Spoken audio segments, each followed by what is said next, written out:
HSC 26 তোমাদের হচ্ছে সামনে পরীক্ষা। এই পরীক্ষার জন্য কোন বিষয়গুলো তোমরা খুব গুরুত্ব সহকারে পড়বা আইসিটি বিষয়ে, এই টপিক গুলো নিয়ে তোমাদের সামনে চলে আসছে। আজকে তোমাদের দেখাই দিবে কোন কোন টপিক গুলো থেকে সৃজনশীল পরীক্ষায় প্রশ্ন আসার সম্ভাবনা অনেক বেশি, কোন টপিক গুলো থেকে তোমরা প্রস্তুতি নিলে পরীক্ষায় ইনশাল্লাহ সবকিছু কমন পাবা। তো দেখো, ভিডিওটা আমরা শুরু করি।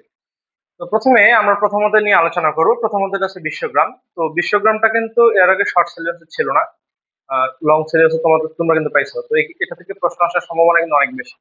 তাহলে তোমরা হচ্ছে এই বিশ্বগ্রাম টপিকটা খুব ভালো করে পড়ার চেষ্টা করবে, ঠিক আছে? আচ্ছা, বিশ্বগ্রাম বলতে কি জিনিস? তোমাদের এটা বোঝো যে গোটা পৃথিবীটাকে হাতের মুঠোয় নিয়ে আসাটাই মূলত হচ্ছে বিশ্বগ্রাম। অর্থাৎ বিশ্বের বিভিন্ন দেশে মানুষ বসবাস করেও একটা নির্দিষ্ট অঞ্চলে বা হচ্ছে একটা নির্দিষ্ট কোনো এরিয়াতে বসবাস করার মতো যে সুযোগ সুবিধা সেটা পাওয়া যায়, সেটা মূলত হচ্ছে ভার্চুয়াল, বিশ্বগ্রাম। তো এই বিশ্বগ্রাম টপিক থেকে প্রশ্ন আসার সম্ভাবনা কিন্তু অনেক বেশি এবারে। তারপরে আছে ভার্চুয়াল রিয়েলিটি। ভার্চুয়াল রিয়েলিটি থেকে প্রায় প্রতিবারই বিভিন্ন বোর্ড প্রশ্নের পরীক্ষা কিন্তু আসে। তারপরে এটা থেকে প্রশ্ন আসার সম্ভাবনা অনেক বেশি। তারপর আর্টিফিশিয়াল ইন্টেলিজেন্স। তো খুব বেশি বর্তমানে আর্টিফিশিয়াল ইন্টেলিজেন্স নিয়ে চর্চা হয়, এখান থেকেও পরীক্ষায় প্রশ্ন আসার সম্ভাবনা অনেক বেশি। তারপর হচ্ছে রোবোটিক্স। তো রোবোটিক্স থেকে এবারে কেন জানি মনে হচ্ছে একটু প্রশ্ন কম হইতে পারে রোবোটিক্স থেকে, কারণ এবার বিশ্বগ্রামটা আমার কাছে মনে হচ্ছে বেশি প্রশ্ন আসার সম্ভাবনা আছে। এরপর হচ্ছে বায়োমেট্রিক্স। এখান থেকে প্রায় পরীক্ষায় প্রশ্ন আসে, ম্যাক্সিমাম টাইপ কোশ্চেন এই প্রথম অধ্যায় থেকে কিন্তু বায়োমেট্রিক্স থেকে হয়। তো বায়োমেট্রিক্স কিন্তু এটা ধরে রাখা প্রায় 100% মতো। তারপর হচ্ছে বায়ো ইনফরমেটিক্স। এটা ওদের টপিক থেকে খুব বেশি একটা প্রশ্ন হয় না, মাঝে মধ্যে প্রশ্ন দিয়ে একটা হয় আর কি। তো এটা খুব একটা গুরুত্ব না দিলেও চলবে তোমাদের। তারপরে ন্যানো টেকনোলজি, এখান থেকে এমসিকিউ টাইপ প্রশ্নই বেশি হয়, অথবা খ নাম্বারের প্রশ্ন পরীক্ষায় আসে বা ক নাম্বারে আসে। গগতে খুব বেশি একটা দেখা যায় না, যদিও প্রশ্ন আসে, আসে না এমনটা না, আসে এখান থেকেও কিন্তু খুব কম। এরপর তথ্য যোগাযোগ প্রযুক্তির ইতিবাচক ও নেতিবাচক প্রভাব। ম্যাক্সিমাম টাইম প্রশ্নে দেখবা তোমরা ঘ নাম্বারের প্রশ্নে লেখা আছে কি যে কোনো একটা টপিক থেকে প্রশ্ন আসছে। তো তোমার কোনো প্রশ্ন দিয়ে দিছে যে তথ্য যোগাযোগ প্রযুক্তির ইতিবাচক প্রভাবগুলো আলোচনা করো বা নেতিবাচক প্রভাবগুলো কি আলোচনা করো। এটা থেকেও পরীক্ষার প্রশ্ন আসলেও আসতে পারে। তো এখান থেকে মোট টপিক দেওয়া আছে একটা, দুইটা, তিনটা, চারটা, পাঁচটা, ছয়টা, সাতটা, আটটা। এই আটটা টপিক থেকে তোমরা শিওর থাকো তোমার সৃজনশীল পরীক্ষা কিন্তু আসবে। একটা থেকে দুইটা সৃজনশীল এখান থেকে তোমরা কমন পাবো। আচ্ছা, তার আগে বলি যে প্রথম অধ্যায় এবং দ্বিতীয় অধ্যায় থেকে তোমরা দুইটা প্রশ্ন সৃজনশীল কমন পাইতে পারো, বা তিনটা সৃজনশীলও কিন্তু কমন পাইতে পারো। যদি তোমার হচ্ছে 5 অধ্যায় থেকে প্রশ্ন কম করে একটা সৃজনশীল করে, তাহলে তোমরা এদিকে তিনটা অধ্যায় এই মানে প্রথম এবং দ্বিতীয় অধ্যায় থেকে তিনটা সৃজনশীল কিন্তু কমন পাবা। আচ্ছা, তাহলে এই প্রথম অধ্যায়টা এবং দ্বিতীয় অধ্যায়টা খুব গুরুত্ব সহকারে পড়বা। যদি এই 3, 4 এবং 5 অধ্যায় বা 6 অধ্যায়ের প্রশ্নগুলো তোমরা হচ্ছে কোনো কারণে মিস্টেক হয়ে যায়, যাতে 1 এবং 2 অধ্যায়ের প্রশ্নগুলো কখনো মিস্টেক না হয়, এই যে চিন্তা ভাবনা করে পড়বা, ঠিক আছে? আচ্ছা, এরপর হচ্ছে দ্বিতীয় অধ্যায়। দ্বিতীয় অধ্যায়ে যেটা আমরা পড়বো যে ডেটা ট্রান্সমিশন মোড এবং ডেটা ট্রান্সমিশন মেথড। এই দুটো টপিক থেকে পরীক্ষা প্রশ্ন আসে, যে ডাটা ট্রান্সমিশন মেথড গুলো থেকে। হ্যাঁ, যে সিনক্রোনাস, অ্যাসিনক্রোনাস, আইসোক্রোনাস, এখান থেকে পরীক্ষা প্রশ্ন আসে। আর একটা হচ্ছে ডাটা ট্রান্সমিশন মোড। এই ডাটা ট্রান্সমিশন মোড আছে তিনটা: simplex, half duplex, full duplex. খুব সহজ কিন্তু টপিকটা, হ্যাঁ। তো এগুলা ইজিলি ভাবে পড়ে রাখবা, খুব সুন্দর করে পড়ে রাখবা। এরপর হচ্ছে কি কেবল বা তার মাধ্যম বা তারবিহীন মাধ্যম। এই টপিকটা থেকে খুব বেশি একটা প্রশ্ন হয় না, তারপরে ওই যে কেবল মাধ্যমে প্রশ্ন আসতে পারে। ফাইবার অপটিক কেবলটা বেশিরভাগ প্রশ্নে কিন্তু আসে, ক্রিস্টাল পেয়ার কেবল কম আসে, কোয়াক্সিয়াল কেবল কম আসে, টেলিফোন কেবলটা কম আসে। কিন্তু এখান থেকে ফাইবার অপটিক কেবলটা প্রশ্ন আসলে এটা পরীক্ষা থেকে ওখান থেকে আসবেই, ঠিক আছে? তাই ফাইবার অপটিক কেবলটা এখান থেকে খুব ভালো করে পড়বা। এরপরে যেটা আছে তারবিহীন মাধ্যম। তারবিহীন মাধ্যমে এখানে আমরা যে জিনিসটা পাই ব্লুটুথ, ওয়াইফাই এবং ওয়াইম্যাক্স। এই জিনিসগুলো কিন্তু এখান থেকে পরীক্ষা প্রশ্ন আসে। ব্লুটুথ থেকে সৃজনশীল হয়, ওয়াইফাই থেকেও হয়, ওয়াইম্যাক্স থেকেও হয়। খুব বেশি না। এখান থেকে ওই মানে সবচেয়ে বেশি প্রশ্ন হয় এই অংশটা থেকে, এই যে টপোলজি। হ্যাঁ, এই টপোলজি থেকে ম্যাক্সিমাম প্রশ্ন কিন্তু টপোলজি থেকে হয়। তো যাক, তারপরেও আমাদের মোড, মেথড এবং তার মাধ্যম এবং তারবিহীন মাধ্যম এগুলো পড়ে রাখতে হবে। এরপরে আমরা যেটা দেখলাম বিভিন্ন প্রজন্মের মোবাইল ফোন। এখন তোমাকে হচ্ছে বিভিন্ন প্রজন্মের মোবাইল ফোন সম্পর্কে কিন্তু পরীক্ষার সৃজনশীল হয়। তোমাকে যে কোনো একটা প্রজন্ম, 5টা প্রজন্ম দেওয়া আছে মোবাইল ফোনে, যে কোনো একটা প্রজন্ম তোমার কাছে দিয়ে দিল উদ্দীপক। মানে ওই বৈশিষ্ট্যগুলো সাজিয়ে তোমাকে একটা উদ্দীপক সাজিয়ে দিল, দিয়ে এখন গ নাম্বার প্রশ্ন বলবে উদ্দীপকে কোন প্রজন্মের কথা বলা হয়েছে আলোচনা করো। তাহলে মোবাইল ফোনে কোন প্রজন্মের কথা আলোচনা করা হবে, মানে বলা থাকবে, তোমাকে ওই এটা আলোচনা করতে হবে। হ্যাঁ, বা তোমার হচ্ছে দুইটা প্রজন্ম দেওয়া আছে, এই প্রজন্ম থেকে ওই প্রজন্মে গেলে কি কি সুবিধা পাওয়া যায় এই তুলনামূলক বিশ্লেষণ করতে পারে। তাহলে এখানে মোবাইল, বিভিন্ন প্রজন্মের মোবাইল ফোনের যে বৈশিষ্ট্যগুলো আছে, এই বৈশিষ্ট্যগুলো তোমাদেরকে মুখস্থ রাখার লাগবে। এরপর কম্পিউটার নেটওয়ার্কিং এ এখান থেকে পরীক্ষায় এখানে বেশিরভাগই ক নাম্বার এবং এমসিকিউ তে প্রশ্ন আসে। সৃজনশীল খুব বেশি একটা লক্ষ্য করা যায় না। এবং হচ্ছে আমরা দেখি লেন, ম্যান, ক্যান, ওয়ান এবং পেন, এই যে জিনিসগুলো আছে এই বাসটা এখান থেকে পরীক্ষা প্রশ্ন আসে। সৃজনশীল হয় না এমন না, হয় কিন্তু হচ্ছে খুব কম। এরপর ক্লাউড কম্পিউটিং এই জিনিসটা থেকে পরীক্ষা মাঝে মধ্যে আসে। তো এখানে এই অধ্যায়ের আমরা যে গুরুত্বপূর্ণ সবচেয়ে বেশি গুরুত্বপূর্ণ এখানে কয়েকটা টপিক মাত্র, এই টপিক কয়টার মধ্যে গুরুত্বপূর্ণ ভাবে আমরা চিহ্নিত করি। তাহলে একটা আছে ডেটা ট্রান্সমিশন মেথড, একটা ডাটা ট্রান্সমিশন হচ্ছে মোড, এরপর আছে টপোলজি, এটা 100%। এখান থেকে প্রায় প্রশ্ন আসে, হ্যাঁ। এই তিনটা টপিক এবং বিভিন্ন প্রজন্মের মোবাইল ফোন, এই চারটা টপিক একদম অনেক বেশি ইম্পর্টেন্ট এই টপিক কয়েকটা, হ্যাঁ। এরপরে আমরা যেটা দেখবো তৃতীয় অধ্যায়, প্রথমত দ্বিতীয় অধ্যায় শেষ, তৃতীয় অধ্যায় আমাদের তৃতীয় অধ্যায়ের প্রথম অংশের এখানে কিন্তু খুব বেশি একটা টপিক নেই, দুই তিনটা টপিক, এই টপিক থেকে কিন্তু পরীক্ষা প্রশ্ন আসে, কিন্তু হচ্ছে টপিক গুলোর ভিতরে অনেক কথা অনেক তথ্য দেওয়া আছে। সংখ্যা পদ্ধতির রূপান্তর, টোটাল 12টা রূপান্তর এখান থেকে হয়, চারটা সংখ্যা পদ্ধতি 12টা রূপান্তর হয়। এই রূপান্তর গুলো আমাদেরকে মনে রাখতে হবে। আমরা বেশিরভাগই ভুল করে থাকি যে দশমিক থেকে যে কোনো সংখ্যা পদ্ধতিতে রূপান্তর করতে এবং যে কোনো সংখ্যা পদ্ধতি থেকে দশমিকে রূপান্তর করতে। ম্যাক্সিমাম টাইম এই প্রশ্নটা আমাদের ভুল হয় এবং এই দুইটা টপিক থেকেই বেশিরভাগ আমাদের হচ্ছে রূপান্তর গুলো থাকে। তো তোমরা কি করবা, মানে তোমার এই যে রূপান্তর গুলো আছে, রূপান্তর গুলো কোনটা কোন পদ্ধতিতে শর্টকাটে কিভাবে মনে রাখা যায় একটু চিন্তা ভাবনা করে খাতায় লিখে রাখবা। ওই জিনিসটা বারবার করবো যাতে তুমি ভুলে না যাও, হ্যাঁ। তো এই সংখ্যা পদ্ধতির রূপান্তর থেকে তোমরা 100% ধরে রাখো, এখান থেকে একটা প্রশ্ন কিন্তু তোমার হবে গ নাম্বারে অথবা ঘ নাম্বারে, অথবা সম্পূর্ণ সৃজনশীলটাই শুধুমাত্র রূপান্তর থেকে দিতে পারে। আচ্ছা, এরপরে যোগ বিয়োগ, এই যোগ বিয়োগটা আলাদা করে হয় না, এই সংখ্যা পদ্ধতির রূপান্তরের সাথে যোগ বিয়োগটা ম্যাক্সিমাম সময়ই হয়। যে সংখ্যা বাইনারি যোগ করতে বলে, অক্টালে যোগ করতে বলে অথবা হেক্সাডেসিমালে যোগ করতে বলে, এই যোগ বিয়োগটা মূলত সংখ্যা পদ্ধতির রূপান্তরের সাথে কিন্তু হয়ে থাকে। এই টপিকটা আলাদা করে প্রশ্ন হয় না, এমসিকিউ তে প্রশ্ন আসে, এমসিকিউ তে সব টপিকে প্রশ্ন আসে। তবে সৃজনশীল যদি হয় সংখ্যা পদ্ধতির রূপান্তর থাকে ঘ নাম্বারে তোমাকে বলে যে সংখ্যা দুটি যোগ করো। আচ্ছা, এই যোগের ক্ষেত্রে কিন্তু তোমাকে কিছু জিনিস লক্ষ্য রাখতে হবে। যদি যোগ করতে বলে একটা সাধারণ যোগ আছে, একটা দুইয়ের পরিপূরকের যোগ আছে। সাধারণ যোগ বলতে কি, বাইনারি সংখ্যার যোগ, অক্টাল সংখ্যার যোগ, হেক্সাডেসিমাল সংখ্যার যোগ। কিন্তু অনেক সময় আবার হচ্ছে কি বিয়োগ, পার্থক্য বলে, আবার আছে দুইয়ের পরিপূরকের যোগ বিয়োগ। এখন এই জায়গায় আমরা কনফিউশন হয়ে যায় যে আমরা কি দুইয়ের পরিপূরকের যোগ বিয়োগ করবো, নাকি আমরা অক্টাল সংখ্যা পদ্ধতির যোগ বিয়োগ করবো, নাকি হেক্সাডেসিমাল সংখ্যা পদ্ধতির যোগ বিয়োগ করবো, নাকি বাইনারি সংখ্যা পদ্ধতির যোগ বিয়োগ করবো। দেখো, প্রশ্নটাতে যদি তোমার কখনো উল্লেখ করা থাকে যে দুইয়ের পরিপূরক কথাটা, তাহলে দুইয়ের পরিপূরকের তোমাকে যোগ করতে বলে যোগ করো, বিয়োগ করতে বলে বিয়োগ করবা, হ্যাঁ। যদি বলে তোমাকে হচ্ছে কি যে সংখ্যা দুটির পার্থক্য নির্ণয় করে যোগের মাধ্যমে যদি তোমাকে পার্থক্য কখনো বের করতে বলে, পার্থক্য মানে আমরা ধরে নেই কি বিয়োগ। যদি আবার যদি বলে এমন যে দুইটা সংখ্যা দেখা যাচ্ছে, দুইটা সংখ্যার মধ্যে কোন সংখ্যাটি বড়, হ্যাঁ, এটা যদি তোমাকে যোগের মাধ্যমে পার্থক্য নির্ণয় করতে বলে, তার উপর ধরে নিতে হবে এটা আমাদের এই দুইয়ের পরিপূরকের বিয়োগ। পার্থক্য, ব্যবধান, বড় ছোট এগুলো যদি নির্ণয় করতে বলে তাহলে আমরা ধরে নিব এটা বিয়োগ। এখন যদি যোগের মাধ্যমে করতে বলে, যোগের মাধ্যমে পার্থক্য এই কথাটা উল্লেখ থাকলে সেটা ধরে নিব 100% দুইয়ের পরিপূরকের বিয়োগ করতে হবে। আর যোগের ক্ষেত্রে এটা বলা থাকে দুইয়ের পরিপূরক পদ্ধতিতে যোগ করো, হ্যাঁ।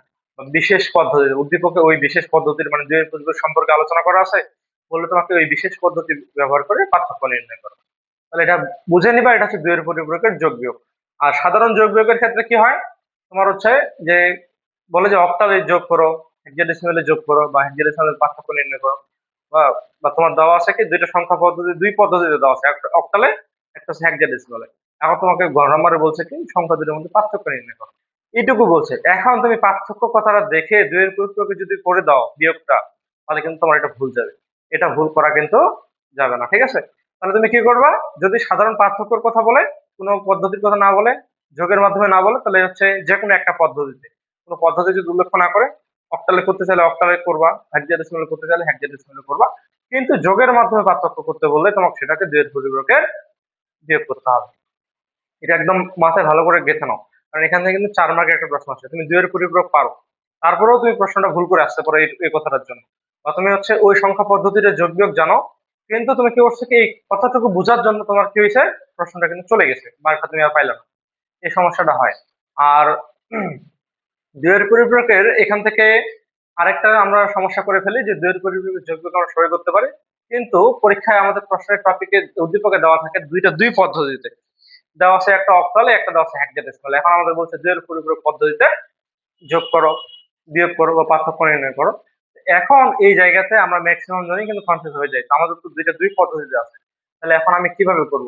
হ্যাঁ, এটা দুইয়ের পরিপূরক পদ্ধতি কিভাবে বিয়োগটা করব? তাহলে এখন তুমি প্রথমত কাজ হচ্ছে কি, প্রথমে তুমি দুইটা সংখ্যা পদ্ধতিকে দশমিকে নিয়ে আসবো। এর ফার্স্ট দশমিকে নিয়ে আসবো, তারপর ক্লিয়ার হয়ে যাবে সব। দশমিকে চলে আসলো, দশমিকে আসার পরে তুমি যদি বিয়োগ করতে বলে নেগেশন করে নিবা, নেগেশন করলে তোমার হচ্ছে প্লাসটা মাইনাস হয়ে গেল বিয়োজ্য সংখ্যাটা। তারপর তুমি দুইয়ের পরিপ্রয়োগ করো, সমস্যা নেই। মানে যে যে নিয়মে শিখছো ওই নিয়মগুলোকে তোমরা হচ্ছে একটু ভালো করে মনে রাখার চেষ্টা করবা। হ্যাঁ, আর ওই সাধারণ যোগ বিয়োগের ক্ষেত্রে দুই পদ্ধতিতে আছে। এখন বিয়োগ করতে বলছে কোন পদ্ধতিতে বিয়োগ করবা বা যোগ করবা, তাহলে তুমি যে কোনো একটা সংখ্যা পদ্ধতিকে ওই ভিত্তিটাতে নিয়ে যাও, নিয়ে যেয়ে তুমি যোগ বিয়োগ করে দিতে পারো, সমস্যা নেই। অথবা তোমার যদি ওই পদ্ধতিটা জানা না থাকে, তাহলে তুমি দুইটাকে দশমিকে নিয়ে আসে দশমিকে যোগ বিয়োগ করে দিতে পারো, তারপরে তুমি ওই সংখ্যা পদ্ধতিতে রূপান্তর করে দিবা, এইভাবে কিন্তু। আচ্ছা, যাক, ওইটা গেল। তাহলে আমরা এখান থেকে কি কি পাইলাম? যে সংখ্যা পদ্ধতির রূপান্তর, যোগ বিয়োগ, দুইয়ের পরিপূরকে যোগ এবং বিয়োগ, এই জিনিসগুলো ক্লিয়ার। এবং আছে কোড থেকে কিন্তু সৃজনশীলে গ নাম্বারের প্রশ্ন হয় না, এটা হয় ক নাম্বারে, খ নাম্বারে, একদম মাস্ট।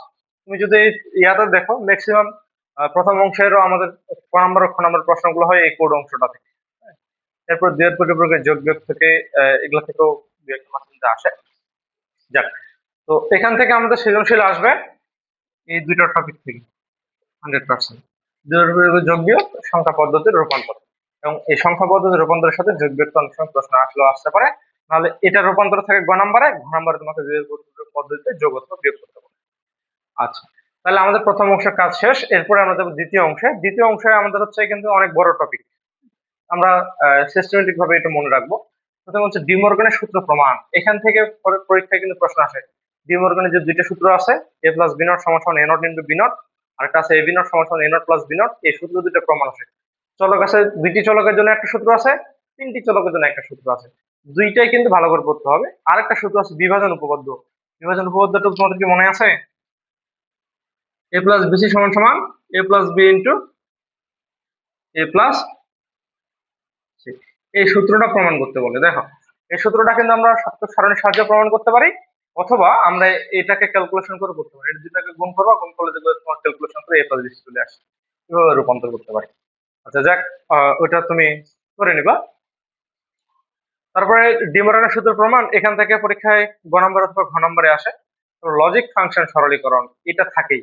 এটা গ নম্বরে হোক অথবা ঘ নম্বরে হোক, এই টপিক থেকে একটা প্রশ্ন থাকেই, লজিক ফাংশন সরলীকরণ করো। হ্যাঁ, তোমার হচ্ছে গ নম্বরে একটা সার্কিট দিয়ে দিছে উদ্দীপকে। এখন এই সার্কিট থেকে যে প্রশ্নটা আছে সেটা তোমাকে এখন বলে দিচ্ছে উদ্দীপকে, মানে ওখানে শেষে এফ থাকতে পারে বা এক্স থাকতে পারে, ওয়াই থাকতে পারে। উদ্দীপকে এফ এর মান সত্য, লজিক সরলীকরণ করো, এফ এর মানটা সরলীকরণ করো, বা তোমার হচ্ছে সার্কিট থেকে যে মানটা আসবে সরলীকরণ করো। তাহলে এখান থেকে সরলীকরণ করার পরে এটা হয়ে গেল। তোমার হচ্ছে গ নাম্বার অথবা ঘ নাম্বার লজিক ফাংশন তুমি সরলীকরণ করলা। সরলীকরণ করার পরে তোমাকে ঘ নাম্বার প্রশ্নটা বলবে কি, যে ন্যান্ড গেট এবং নর গেটের সর্বজনীনতা প্রমাণ করতে বলবে। হ্যাঁ, ন্যান্ড গেট এবং নর গেটের সর্বজনীনতা, এটা ম্যাক্সিমাম সময় কিন্তু আসে।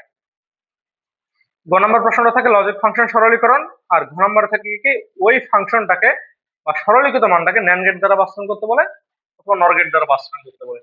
অথবা তোমাকে কি করতে বলে, ওই মানটাকে তোমাকে সমীকরণ এই সরলীকরণ করতে পারে, সত্য সারণীতে রূপান্তর করতে বলতে পারে। তাহলে কি কি থাকে? মূলত একটা প্রথমে সার্কিট দেওয়া থাকে, সার্কিটের মানটা বের করবা, লজিক গেট মান থাকবে, সার্কিটে থাকবে, ওটা মানটা বের করবা। করার পরে তোমার হচ্ছে কি, হয় তোমাকে এটাকে সরলীকরণ করতে বলতে পারে, অথবা সরাসরি তোমাকে সমীকরণ দিয়ে সরলীকরণ করতে বলতে পারে। তারপরে কি করবে, যে তোমার লজিক গেটটা এটা মনে রাখবা কেন, লজিক গেট থেকে স্পেসিফিক ভাবে মানে ডিরেক্টলি তোমাকে বলবে ন্যান্ড গেট দ্বারা ন্যান্ড গেট ব্যাখ্যা করো, নর গেট ব্যাখ্যা করো, এইভাবে আসে না। গ নম্বরে তোমাকে ম্যাক্সিমাম সময় দেয় যে গ নম্বরে তোমাকে সরলীকরণ দিল একটা, সরলীকরণ করার উপরে তোমার সরলীকৃত মান আসছে মনে করে এবি, এটা মান আসছে গ নম্বরে। এখন ঘ নম্বর প্রশ্নটা তোমাকে বলছে কি, যে উদ্দীপকের সমীকরণটি সরলীকৃত মানটি কোন গেটকে নির্দেশ করে তা ব্যাখ্যা করো। এভাবে তোমাকে কিন্তু ঘুরাই পেঁচায় প্রশ্ন করবে। হ্যাঁ, কোন গেটকে নির্দেশ করে, এটা দেখো এ বি গুণ আছে, কারণ গুণ করে কোন গেট, এন্ড গেট, তাহলে এন্ড গেটকে নির্দেশ করে তখন এন্ড গেটটা ব্যাখ্যা করতে হবে। এভাবে কিন্তু পরীক্ষা প্রশ্নগুলো তোমাকে উত্তরটা করতে হবে। এভাবে এখানে এইভাবে প্রশ্নটা এটা হয়। আর অনেক সময় হয় কি, আমাদের হচ্ছে সত্যক সারণীটা দেওয়া থাকে, সত্যক সারণী থেকে তোমাকে বলে কোন গেটকে নির্দেশ করে ব্যাখ্যা করো, বা একটা সত্যক সারণী থেকে এটার যে গেটটা পাবো ওই গেটটা থেকে অন্য মানে তোমাকে হচ্ছে আরেকটা গেট যে আছে ওইটাকে কিভাবে বাস্তবায়ন করতে হয় এটা বলবো। যদি কখনো তোমাকে বাস্তবায়ন করতে বলে একটা সত্যক সারণী থেকে তোমাকে যদি বলে যে এই সত্যক সারণীটা বাস্তবায়ন করো, তাহলে এখন যেটা দ্বারা বাস্তবায়ন করতে বলবে ওই সত্যক সারণীটা তুমি দেখবা 100% হয় ন্যান্ড গেট হবে নাহলে নর গেট হবে। অন্য কোনো গেট চিন্তা করার দরকার নেই, তুমি কি করবে ন্যান্ড গেট চিন্তা করবে নর গেট চিন্তা করবে, দেখবে যে কোনো একটা পাই গেছে। ন্যান্ড গেট দ্বারা হইলে ন্যান্ড গেট দ্বারা পরে ওইটাকে চিন্তা ভাবনা করে তুমি ওই সমীকরণটা বের করো, ওই লজিক গেট করার পরে তুমি ওটা বাস্তবায়ন করে দাও। তাহলে এখানে আমরা লজিক ফাংশন সরলীকরণ দেখলাম, লজিক গেট দেখলাম, ন্যান্ড গেট নর গেটের সর্বজনীনতা দেখলাম, সত্যক সারণী থেকে সমীকরণ এবং সমীকরণ থেকে সত্যক সারণী।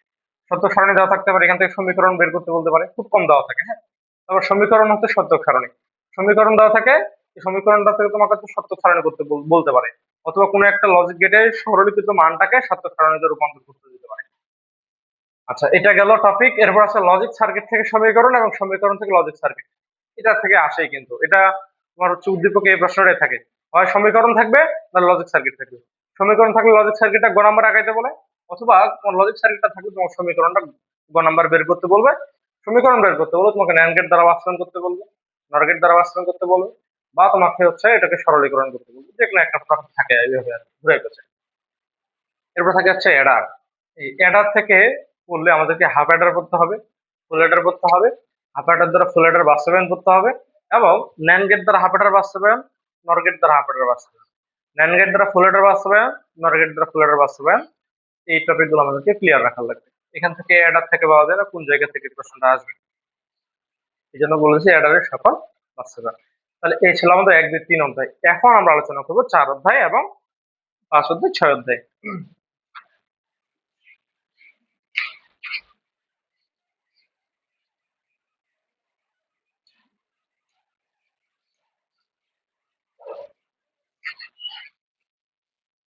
আচ্ছা, এখন দেখো 4 অধ্যায়ে খুব বেশি টপিক নেই,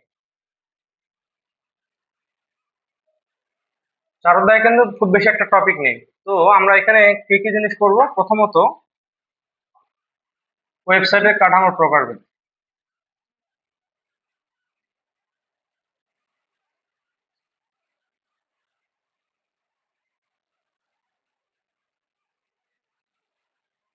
ওয়েবসাইটের কাঠামোর প্রকারভেদ, ওয়েবসাইটের কাঠামোটাকে আমরা 4 ভাগে ভাগ করতে পারি, ট্রি কাঠামো, তারপর হচ্ছে লিনিয়ার বা সিকোয়েন্স কাঠামো, ওয়েব লিঙ্ক কাঠামো, হাইব্রিড কাঠামো। এই 4টা টপিক থেকে বেশিরভাগ সময় কিন্তু গ নাম্বারের প্রশ্ন আসে অথবা ঘ নাম্বার প্রশ্ন আসে। হ্যাঁ, এই 4টা টপিক কিন্তু এখানে আমাদেরকে ক্লিয়ার রাখা লাগবে, এটা বৈশিষ্ট্যগুলো মুখস্থ রাখতে লাগবে। এমসিকিউ পরীক্ষার প্রশ্ন আসছে কিন্তু এখানে। হ্যাঁ, তো এই জায়গা থেকে চতুর্থ অধ্যায়ের এটা প্রশ্ন আসে। আর প্রশ্ন আসে হচ্ছে আমাদের টেক্সট ফরম্যাটিং থেকে, অর্থাৎ কোনো একটা লেখাকে বিভিন্নভাবে সাজানো, বড় করা, মানে সরি, মোটা করা, চিকন, তারপর হচ্ছে ইটালিক করা, আন্ডারলাইন করা, কালার করা। হ্যাঁ, কালার করে যদি খুব কম থাকে, তো আমরা টেক্সট ফরম্যাটিং সংক্রান্ত যেগুলো বুঝি আর কি, হাইপার লিঙ্ক, হ্যাঁ, ছবি অ্যাড করা, এই জিনিসগুলো কিন্তু এখানে থাকে টেক্সট ফরম্যাটিং এর মধ্যে। আচ্ছা, দ্বিতীয়ত যে টপিকটা থাকে এখান থেকে টেবিল, যেটা খুব, এটা 100% খুবই গুরুত্বপূর্ণ টেবিল। হ্যাঁ, তো এই টেবিলের মধ্যে তোমাদের হচ্ছে রো স্পান এবং কল স্পান, এই দুইটা টপিক সমস্যা সবচেয়ে বেশি থাকে যায়। রো স্পান কিভাবে করবো, কল স্পান কিভাবে, কিভাবে বুঝবো রো স্পান, কিভাবে বুঝবো কল স্পান। একটু শর্টকাটে দেখাই যে দেখো, এই যে এগুলাকে বলা হয় কি রো, এগুলাকে কি বলে রো। যদি কখনো রো মেশানো থাকে সেটাকে বলা হয় রো স্পান। তাহলে রো মেশানো থাকলে সেটাকে বলা হয় কি রো স্পান। উপর থেকে নিচে যেগুলো থাকে এটা হচ্ছে কলাম, এটাকে বলা হয় কল স্পান।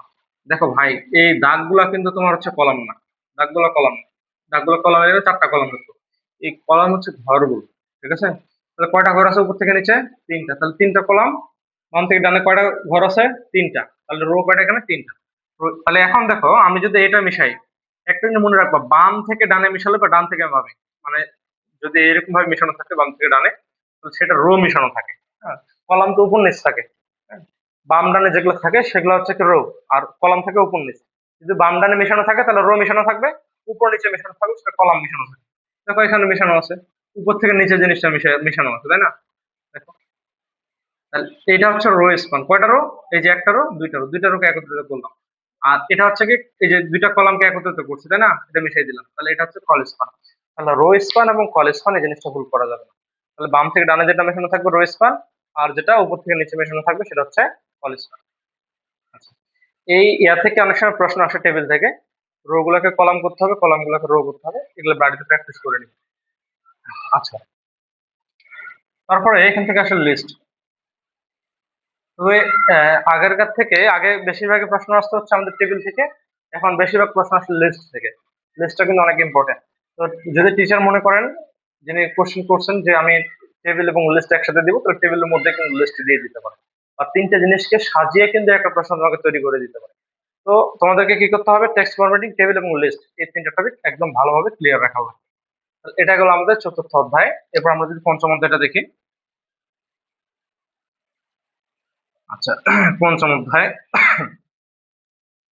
এখান থেকে আমরা যেটা পড়বো, প্রথমত যেটা দেখবো আমরা, এই যে প্রোগ্রামিং ভাষাগুলো, যে বিভিন্ন প্রজন্মগুলো, 5টা প্রজন্মের প্রোগ্রামিং ভাষা, এই প্রজন্মগুলো আমরা ভালো করে পড়বো। প্রজন্মগুলো থেকে আমরা এমসিকিউ পরীক্ষার প্রশ্ন আসে, খ নম্বরে আসে, ক নম্বরে আসে, গ ঘ থেকে কিন্তু আসে না। তো এখান থেকে পরীক্ষা খ নম্বরে বেশিরভাগ প্রশ্ন হচ্ছে অনুবাদক প্রোগ্রাম। অনুবাদক প্রোগ্রাম কিন্তু দুইটা, সরি তিনটা। অনুবাদক প্রোগ্রাম হচ্ছে তিনটা, একটা হচ্ছে কম্পাইলার, একটা ইন্টারপ্রেটার, একটা হচ্ছে অ্যাসেম্বলার। হ্যাঁ, এই তিনটা টপিক ক্লিয়ার করে রাখবো, এখান থেকে খ নম্বরে একটা প্রশ্ন পাবো। ক নম্বরে পরীক্ষা আসতে পারে যে কম্পাইলার কি, ইন্টারপ্রেটার কি, অ্যাসেম্বলার কি। হ্যাঁ, পথে বসে ক্ষতে বসে, এটা এই অনুবাদক প্রোগ্রামটা থেকে। আচ্ছা, এখান থেকে সৃজনশীল যেটা আমাদের আসে সেটা হচ্ছে ফ্লোচার্ট এন্ড অ্যালগোরিদম।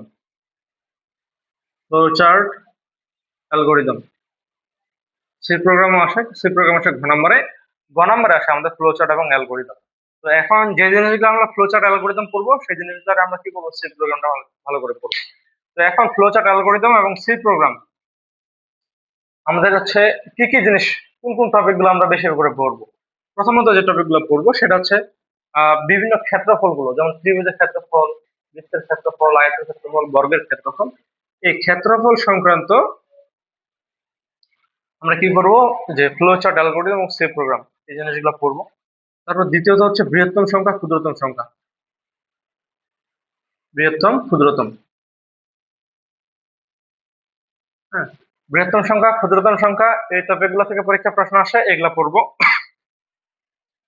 বৃহত্তম সংখ্যা নির্ণয়, অ্যালগরিদম, ফ্লো চার্ট অথবা সি প্রোগ্রাম, এইভাবে এগুলো পরীক্ষায় আসবে কিন্তু গ নাম্বারে, ঘ নাম্বারে। হ্যাঁ, আচ্ছা, এখান থেকে তারপর হচ্ছে সেলসিয়াস থেকে ফারেনহাইট, ফারেনহাইট থেকে সেলসিয়াস, সি টু এফ অথবা F to C, Fahrenheit to Celsius, এগুলা থেকে পরীক্ষার প্রশ্ন আসে। তারপরে লসাগু, গসাগু থেকে আগে খুব একটা প্রশ্ন আসতো না, এখন প্রশ্ন আসতে দেখা যাচ্ছে। তো ওই লসাগু গসাগুটা ভালো করে পড়বা। লসাগু, গসাগু, লসাগু গসাগু, অ্যালগোরিদম, ফ্লোচার্ট, সি প্রোগ্রাম, ঠিক আছে। আর সবচাইতে বেশি ইম্পর্টেন্ট যে টপিকটা সেটা হচ্ছে ধারা। এই অধ্যায়ে সবচেয়ে বেশি ইম্পর্টেন্ট কি, ধারা। এই ধারা থেকে কিন্তু ধরে রাখো 100% একটা প্রশ্ন আসবে। ধারা কিন্তু এখানে মজার ব্যাপার হলো, ধারাগুলো কিন্তু ফ্লো চার্ট একটাই, অ্যালগোরিদম একটাই, ঠিক আছে। তুমি যে একটা অ্যালগোরিদম ফ্লো চার্ট ভালো করে করতে পারো, তাহলে তোমার ধারার সকল সমস্যা কিন্তু সমাধান। আচ্ছা, যদি ধারার সমস্যা মনে হয়, আমার ইউটিউব চ্যানেলটাতে ভিডিও দেওয়া আছে, ফেসবুকের পেজটাতে ভিডিও দেওয়া আছে, ধারা সংক্রান্ত algorithm, flow chart, C program সবগুলো দেওয়া আছে। আচ্ছা, এই ধারার কিন্তু আমরা এখানে তিনটা জিনিস পাবো, চারটা জিনিস, চারটা লুপ। এই লুপ গুলো আমাদের করতে হবে, একটা হচ্ছে ফর লুপ, একটা হচ্ছে হোয়াইল লুপ, আর একটা হচ্ছে ডু হোয়াইল লুপ, এবং আরেকটা আছে এখানে আমাদের হচ্ছে গোটো লুপ, ঠিক আছে। এই গোটো লুপটাকে অনেক সময় বলে যে ইফ কন্ডিশন ব্যবহার করে ধারাটি সম্পন্ন করো। ইফ কন্ডিশন ব্যবহার করে যদি বলে তাহলে গোটো লুপ, গোটো লুপ বলে গোটো লুপ। তাহলে for loop, while loop, do while loop, এই কয়েকটা টপিক আমাদেরকে ক্লিয়ার রাখা লাগবে। এগুলো আমাদের ভিডিও দেওয়া আছে, যদি সমস্যা মনে হয় ভিডিওগুলো দেখে নিতে পারো। আচ্ছা, তাহলে for loop, while loop, do while loop এবং গোটো লুপ, এখান থেকে পরীক্ষার প্রশ্নটা কেমন করে থাকে, তোমার একটা ধারা দেওয়া আছে, মনে করো 1 + 2 + 3। এখন ঘ নম্বরে বলছে এটা অ্যালগোরিদম তৈরি করো অথবা ফ্লোচার্ট তৈরি করো। তারপর ঘ নম্বরে তোমাকে এখানে বলবে কি, যে উদ্দীপকের ধারাটি এই জন্য একটা সি প্রোগ্রাম তৈরি করো। এখন তোমাকে বলে দাও না ফর লুপ করো, হোয়াইল লুপ করো, ডু হোয়াইল লুপ করো না গোটো লুপ করো, তাহলে তুমি for loop, while loop, do while loop, তিনটা লুপের মধ্যে যে কোনো একটা লুপ দিয়ে করে দিবে। আর যদি উল্লেখ করা থাকে ফর লুপ দিয়ে করো, তাহলে ফর লুপ, হোয়াইল লুপ দিয়ে বললে while loop, do while loop দিয়ে বললে ডু হোয়াইল লুপ। তো এখন গ নম্বরে যদি এভাবে প্রশ্ন, ঘ নম্বরে তোমাকে হচ্ছে এই ইয়া দিয়ে দিল, সি প্রোগ্রাম দিয়ে দিল। এখন অনেক সময় কি থাকে, উদ্দীপকে সি প্রোগ্রাম করা থাকে, তাহলে এটা হচ্ছে একদম খুবই সহজ। যদি তোমার তুমি দোয়া করো যাতে তোমার হচ্ছে সেই প্রোগ্রামটা উদ্দীপকে দিয়ে দেয়, তাহলে তোমার একদম টেনশন মুক্ত।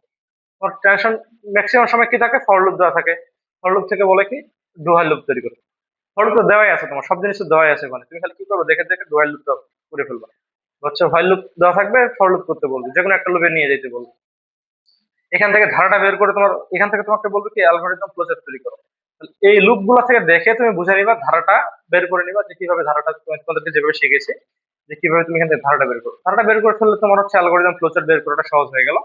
তাহলে এভাবে এটা খুলবো। তাহলে for loop, while loop, do while loop এবং গো টু লুপ, এটা যে আমি স্ট্রাকচারটা তোমাদের দিয়েছি, এই স্ট্রাকচারটা ভালো করে মুখস্থ করে যাবো। আর তোমরা কিন্তু এখানে বেশিরভাগই ভুল করো, যে সেমিকোলন গুলোতে ভুল করো। সেমিকোলন গুলোতে ভাই ভুল করা যাবে না।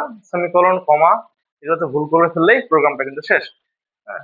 তো ফর লুপে আমরা জানি ফর লুপের শেষে সেমিকোলন হয় না, হোয়াইল লুপের শেষে সেমিকোলন হয় না, ডু হোয়াইল লুপের হোয়াইলটা শেষে কিন্তু সেমিকোলন হয়। এটা মাথায় রাখতে হবে। হ্যাঁ। তাহলে এটা আমাদের গেল পঞ্চম অধ্যায়। এবার ষষ্ঠ অধ্যায়টা, ষষ্ঠ অধ্যায়টা আহ এখান থেকে তোমরা যেটা করবা, প্রথমত ডেটাবেস রিলেশন,